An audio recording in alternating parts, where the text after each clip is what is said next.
17 जून 2024 के रोज न्यू जलपाईगुड़ी के करीब सियालदह जा रही कंचनजंगा एक्सप्रेस को एक मालगाड़ी ने पीछे से टक्कर मार दी। मालगाड़ी के loco pilot, assistant loco pilot और कंचनजंगा एक्सप्रेस के ट्रेन मैनेजर समेत कम से कम 9 लोगों की जान चली गई है, 25 लोग घायल हैं। शुरुआती जानकारी के मुताबिक दुर्घटना वाले रूट पर ऑटोमेटिक सिग्नलिंग में कोई समस्या थी। मैंने सिग्नल ठीक तरीके से गाड़ियों की स्थिति की जानकारी नहीं दे पा रहे थे। ऐसे में सभी गाड़ियों को रंगापानी स्टेशन से पेपर लाइन क्लियरेंस पर धीमे धीमे सिग्नल्स को पार करना था। कंचनजंगा को सुबह 8:20 पर पेपर क्लियरेंस मिला और मालगाड़ी को 8:35 पर। कंचनजंगा के लोको पायलट तो प्रोटोकॉल के मुताबिक हर सिग्नल पर रुकते हुए धीमी रफ्तार से आगे बढ़ रहे थे, लेकिन मालगाड़ी के लोको पायलट्स ने गाड़ी की रफ्तार नहीं घटाई। ऐसा वास्तव में क्यों हुआ, इसकी ठीक जानकारी मिलना इसलिए भी मुश्किल है क्योंकि मालगाड़ी के लोको पायलट और असिस्टेंट लोको पायलट अब इस दुनिया में नहीं हैं। ऐसे में कहा जा रहा है कि अगर इस रूट पर कवच लगा होता तो हादसा नहीं होता, क्योंकि मानवीय भूल के बावजूद, अगर वो हुई है तो सब्जेक्ट टू इंक्वायरी है, मानवीय भूल के बावजूद कवच मालगाड़ी को कंचनजंगा तक पहुंचने से काफ़ी पहले रोक देता। ये सिस्टम काम कैसे करता है, इसमें क्या उपकरण लगे होते हैं, ये सब हमने देखा था 15वें इंटरनेशनल रेलवे इक्विपमेंट एग्जीबिशन में, जो अक्टूबर 2023 में दिल्ली में लगा था। आप देखिए कि कवच दिखता कैसा है ट्रेन्स का। कवच के बारे में आप लोगों ने सुना बहुत है, लेकिन कवच दिखता कैसे है, कवच काम कैसे करता है, ये समझने के लिए हम आए हैं फ्यूचर क्वाड्रेंट फ्यूचर टेक, माफ़ कीजिए, इनका एक स्टॉल है और सुरेश बोपराजू हमारे साथ में। बहुत बहुत स्वागत है sir, thank you for talking to us. Sir, हमारे व्यूअर्स ने एक जनरल आइडिया हमारे व्यूअर्स को है कि कवच कोई टेक्नोलॉजी है, कुछ पीसेस ऑफ इक्विपमेंट होंगे जो इंजन में लगते हैं या ट्रैक में लगते हैं और उससे रेल ट्रैवल सेफ होता है, लेकिन बहुत सारे व्यूअर्स ने कभी देखा नहीं है कि वो इक्विपमेंट्स कैसे दिखते हैं और वो काम कैसे करते हैं। तो हम वो सारी चीज़ें समझना चाहते हैं। एक कवच बेसिकली ये होता है कि कोलिशन अवॉइडेंस सिस्टम होता है जी। तो when multiple trains are running in a station area for instance, और बिटवीन स्टेशन दो स्टेशंस के बीच में चलते हैं, उसको हम ब्लॉक सेक्शन कहते हैं। वहाँ पर अकेशनली ऐसे कुछ गलती हो सकती है कि 2 trains are coming in the opposite direction on the same track, or they could be going in the same direction but on the same track. तो ये सिचुएशन को कैसे कंट्रोल कर सकते हैं, कैसे अवॉइड कर सकते हैं कोलिशंस, ये प्रॉब्लम है। ऐसा सॉल्व करेंगे कि अब आप देखते हैं यहाँ पर लोको टीकैस है, इसको ऑन बोर्ड कवच कहते हैं। ये ट्रेन का लोकोमोटिव में माने इंजन में इंस्टॉल होता है और इसको स्पीड सेंसर्स कनेक्ट होते हैं और इसको ऐसे वाले RFID रीडर कनेक्ट होते हैं। RFID रीडर माने जैसे ये फास्ट टैग होती है, टैग, वैसे टैग रेलवे ट्रैक में हम इंस्टॉल करेंगे। तो तब वो लोको टैग पे जाएगा तो टैग को पढ़ेगा, पढ़ के वो ट्रैक का आइडेंटिफायर एक होगा, तो it will immediately be able to sense which track it is on, and then location पता होगा और डायरेक्शन ऑफ मूवमेंट पता होगा। सो ये सब इंफॉर्मेशन हम हर एक लोगों से शेयर करते हैं, तो हर एक लोगों को पता हो जाएगा कि ओ मेरे ट्रैक पे और कोई है और कोई लोको है। तो तब हम क्या करेंगे, ब्रेक अप्लाई करेंगे चाहिए तो। अगर 2 ट्रेन एक ही डायरेक्शन में जा रहे हैं, अगर मुझे दे देंगे तो I'll be able to hear. Okay, fine, yeah. So if 2 tracks are going in the same direction, वो आगे वाला ट्रेन चलते जाएगा और पीछे वाला ट्रेन ब्रेक मारेगा। And 2 train if they are heading towards each other, head on collision, वहाँ पर क्या होगा, 2 ट्रेन भी इमरजेंसी ब्रेक लगा के स्टॉप हो जाएगा इमीडिएटली। तो उस तरह भी प्रिवेंट कोलिशंस। और बड़ी बात है कि accidents, 50% of the accidents happen because of what is called SPAD. SPAD माने रेड सिग्नल को क्रॉस करना। तो यहाँ पर हमारी ये स्टेशन जी इक्विपमेंट है, दिस प्लेस ए की रोल। ये वाला वो स्टेशन का इंटरलॉकिंग सिस्टम से कनेक्ट होगा, कनेक्ट होके हमको यहाँ पर जैसा दिख रहा है हर एक सिग्नल को हम सेंस करते हैं। वो एक सिग्नल डबल येलो में है या येलो में है या रेड में है, वैसा सेंस करते हैं। वो लोको पोजीशन से कितना दूर में है सिग्नल, वो भी देख सकते हैं। वो देख के हम we transmit to the loco what is called movement authority. So movement authority ऐसा होता है कि हम लोगों को बताते हैं, ओके आपको अभी 880 मीटर्स में रेड सिग्नल है, वहाँ पर रुकना। तो वैसे एक मैसेज जाएगा वाया रेडियो मॉडेम्स। यहाँ पर है रेडियो मॉडेम्स, ये वाला रेडियो मॉडेम स्टेशन में कनेक्ट होती है और लोको में भी होती है, तो this two can talk to each other. और 6 किलोमीटर्स रेंज में तब होता है, तब they can talk to each other. मतलब अगर ट्रेन स्टेशन के 6 किलोमीटर के रेडियस में है तब कवच किक्स इन, एग्जैक्टली। और उससे अगर दूर है तो दूर हो तो नहीं चाहिए वो, तो अगर और एक लोको है वो लोको टू लोको कम्युनिकेशन होगा, वहाँ पर वो बिटवीन स्टेशंस, वहाँ पर कोलिशन अवॉइडेंस होगा। बट स्टेशन एरिया में तब आती है तो बहुत लोको रह सकते हैं, बहुत प्लेटफॉर्म्स होते हैं, बहुत सारे ट्रैक्स होते हैं, तो वहाँ पर स्टेशन का मूवमेंट सुपरविजन जो कहते हैं वो बहुत इंपॉर्टेंट होगा। तो उसी वजह से हम इंटरलॉकिंग सिस्टम से कनेक्ट करके हर एक सिग्नल का स्टेटस लेते हैं और पॉइंट पोजीशंस लेते हैं। तो गाड़ी मेन लाइन में जानी है या लूप लाइन में जानी है। पॉइंट मतलब वो जो कांटे जहाँ से पटरियाँ रास्ते बदलती हैं, आपने देखा होगा, हाँ। ट्रेन को इस ट्रैक पे जाना है, उस ट्रैक पे जाना है, वो पॉइंट, वो कांटे को पॉइंट कहते हैं। Exactly. So we sense the point position and हमको पता होता कि ये लूप लाइन में जाना है या मेन लाइन में जाते हैं, उसके हिसाब से हम मूवमेंट अथॉरिटी देंगे, सिग्नल्स ट्रांसमिट करेंगे। जैसे ये DMI होती है जी, DMI का मतलब क्या हुआ सर? ये ड्राइवर मशीन इंटरफेस होती है। अच्छा, यहाँ से स्टेशन से इंफॉर्मेशन आएगा, जैसे सिग्नल एस्पेक्ट ये लोकोमोटिव के अंदर दिखता है। अंदर दिखता है, ड्राइवर के लिए है। यहाँ पर स्पीड दिखेगा और सिग्नल जो है, अप्रोचिंग सिग्नल का एस्पेक्ट क्या है, you know whether it is double yellow green red whatever it is, it will show up here. And यहाँ पर आप देख सकते हैं मूवमेंट अथॉरिटी एक है। A movement authority is the exact distance that the locomotive can travel from its current position. वो तो रेड सिग्नल अभी 880 मीटर्स दूर में है, तो 880 मीटर्स मूवमेंट अथॉरिटी आएगा।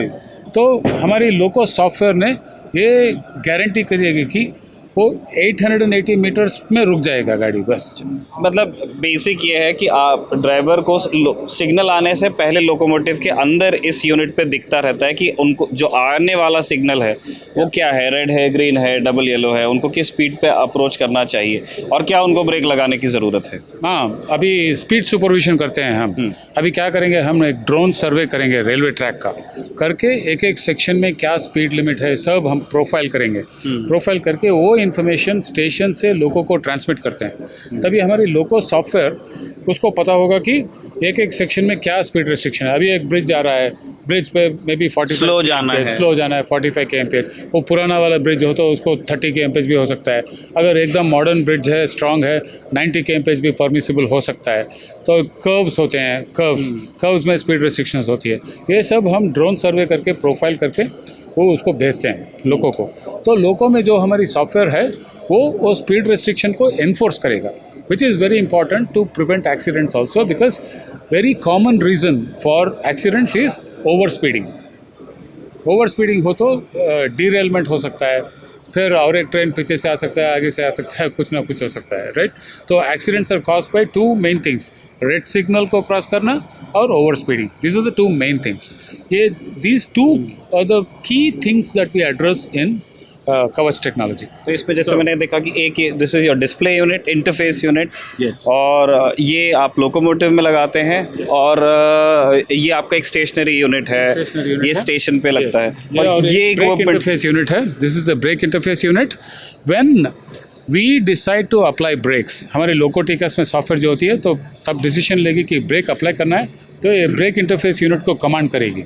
वो this translates into the air braking system and all that stuff where the actual braking action happens. वैसा वो हम स्पीड को कंट्रोल करते हैं। यहाँ पर और एक यूनिट है, इसको स्टेशन मास्टर OCIP कहते हैं। ये स्टेशन मास्टर के रूम पे रहता है।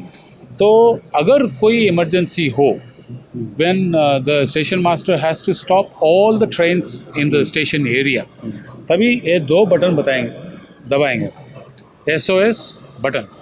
वो बटन दबाते हमारे स्टेशन टिकस यूनिट क्या करेगा, एक जनरल एडिशनल इमरजेंसी मैसेज भेजेगा सबके लिए, सब लोगों के लिए। जितने लोग जितने लोग को 3 किलोमीटर के डिस्टेंस में है वो सब रुक जाएंगे immediately they will come to a halt.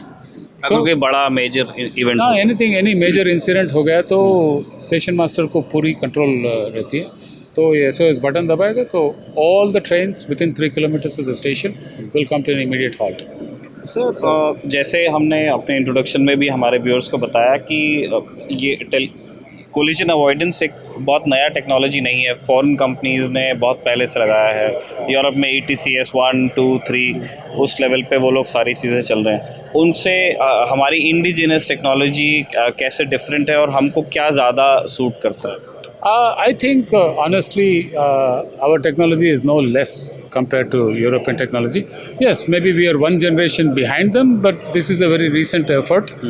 Project launched hardly 10 years back in India by RDSO, and they've gone through lots of trials and refinements to the specification.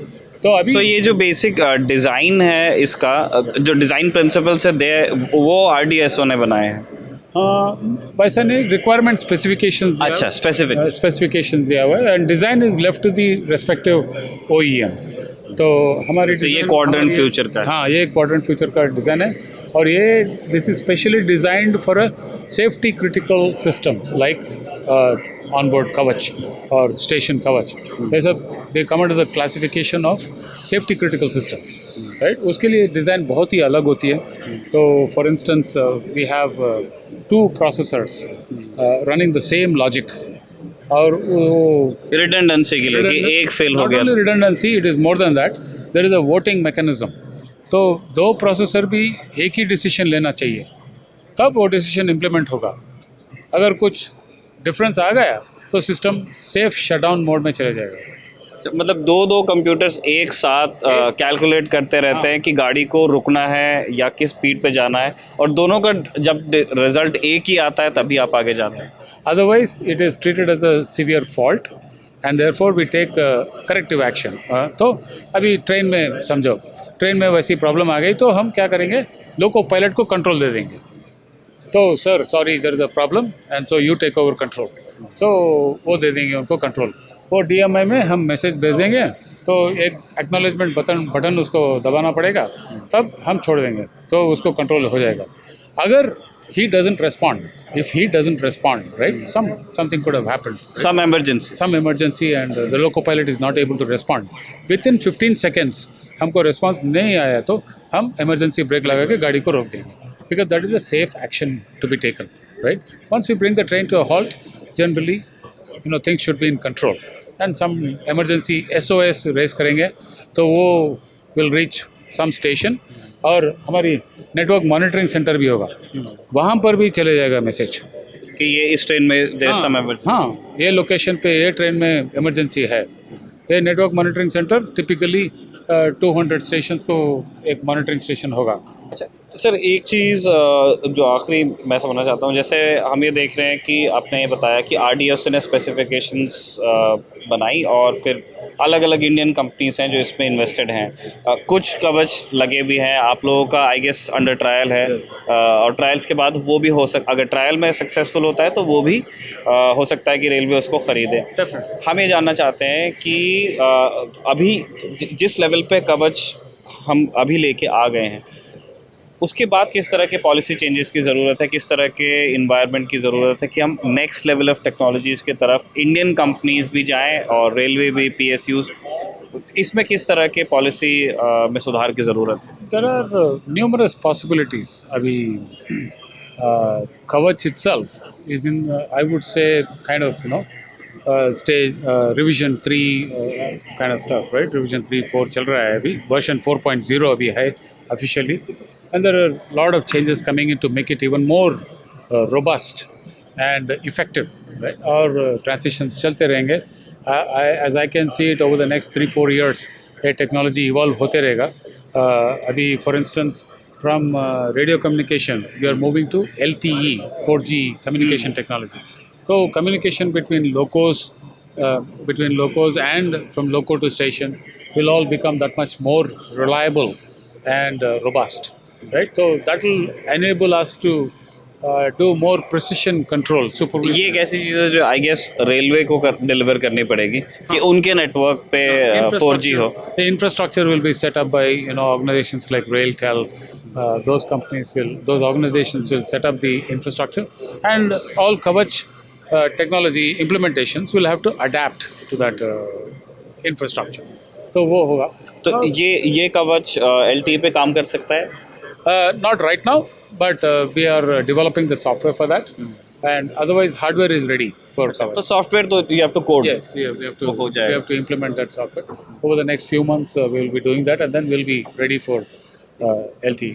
One last question sir, कवच का जो अभी design principles हैं, जो हमने codes, जो hardware, जो firmware हमने बना लिए हैं, उसका सक्सेस रेट क्या है? मतलब उस जो इन मिलियंस ऑफ पॉसिबिलिटीज़ में से इसका सक्सेस रेट क्या आएगा? 99, 99.5, 99.6 और 100 what? So, Kavach is a safety critical system.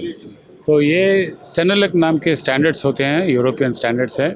उसके हिसाब से these are designed to operate at safety integrity level, as it is called. The highest level of safety integrity level SIL 4 कहते हैं. वो हिसाब से ये सब डिज़ाइन होते हैं. तो the entire design is verified, entire implementation is verified to conform to the SIL 4 standards. माने you can understand that by visualizing what is called MTBF, mean time between failure. Mean time between failure of equipment like this is supposed to be at least 8 to 12 years, something like that. So, which means over a period of 8 to 12 years, it can fail only once. That's what it means. So, there's a design to such very stringent parameters, right? Standards. तो उसके हिसाब से चलता है. It's like we can say 99.99999. You can add 9 nines there. 100 बोलना मना होता है. There is always, given the complexity of the technology, there is always scope for, that point not one to be left out. बहुत बहुत शुक्रिया sir हमसे बात करने Thank के you, लिए, sir. हमारे दर्शकों को कवच की तकनीक समझाने के लिए. हम ये समझ रहे हैं कि इन सारी चीज़ों को देख के दिमाग में एक चित्र बनाना बड़ा मुश्किल होता है कि कैसे ये तकनीक जाने बचा सकती है.